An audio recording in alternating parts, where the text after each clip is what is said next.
This is not the future. Right now, all over the world, people of faith are being told to sit in the back of the bus. We all have the freedom to and freedom from religion in our country, even if we believe in different religions. This is one of many reasons why I love the United States of America. From kindergarten to the 12th grade, schools across America are being encouraged, in some cases coerced, to reserve a day in April to bring attention to anti-lesbian, gay, bisexual, and transgender name-calling, bullying. There is a lot of national news coverage over anti-gay bullying, and gay teenagers, and even kids who are presumed to be gay, are being harassed, leading to a number of them to think about committing suicide, and for a few of them to actually take their lives. When it comes to life ending prematurely, I cannot think of a more important subject matter that needs attention. Not to sound like a cliche, but where is the love?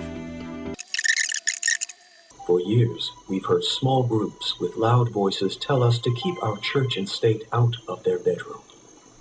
All the while, and before one could speak, their bedroom is paraded down the street, broadcast into our living room, and now endorsed and promoted in our children's classroom.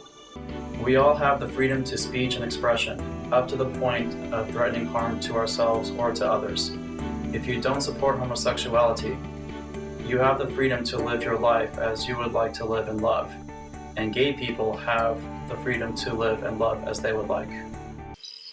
The homosexual agenda has been carefully crafted and packaged to change the way Americans think about homosexuality. First, claim to be a victim.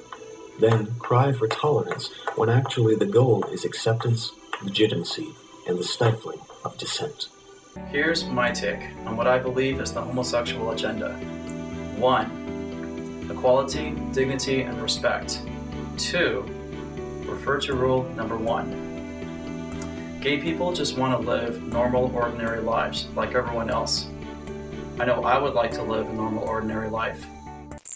Hiding beneath this glossy veneer is the truth that in nearly every study it is the homosexual who is more likely to abuse alcohol and drugs, to accept abusive relationships, to acquire and spread sexually transmitted disease, to suffer in depression and doubt, even to view suicide. A friend of mine told me earlier today, the increased rates of substance use and suicide are linked to increased depression caused by a society that is oppressive and ostracizing. Ads like this one are responsible for some of the statistics it reports. And another friend told me that the stats from this video come from a person who has been expelled from virtually every legitimate professional organization, and courts reviewing his testimony have found that he repeatedly mischaracterized published research to suit his own ends, and his research has been repeatedly debunked. The way I see it is that if a person has a drinking problem or any other kind of problem, what we really should do is help that person overcome these problems and become a better person for it. What we shouldn't do is blame this person on stereotype, because that doesn't solve the problem. That makes it worse.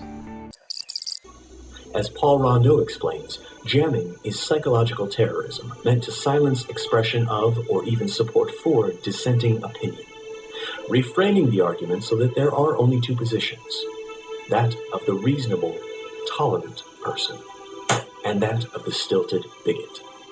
A high school friend of mine who was a straight married father told me that he could watch this video only up to this point because he couldn't take any more of it. I don't blame him. Tradition isn't right because it is long-standing, but some traditions are long-standing because they are right. What I find as truly right above all others that stands the test of time is love. Christians need to stand up for the truth. The purest truth that I believe is to be found in Christianity, as well as many other religions, is what is commonly known as the golden rule of do unto others as you would have others do unto you. To me, it all comes down to a simple concept of love. Stand up for our faith and families. I stand up for love, and love knows no boundaries, including sexual orientation. And yes, stand up for that poor, confused soul who who is being encouraged to engage in behavior destructive to mind, body, and soul.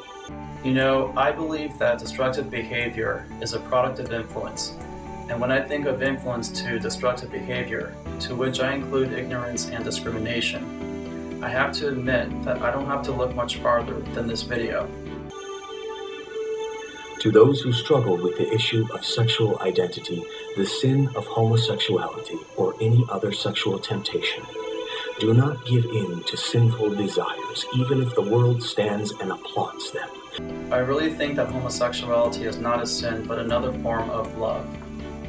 Resist them and pray for strength and enablement. I personally pray for understanding and love towards all. Know that God loves you. Christ died for you. The truth can and will set you free. God has not abandoned you to struggle alone, and neither will we.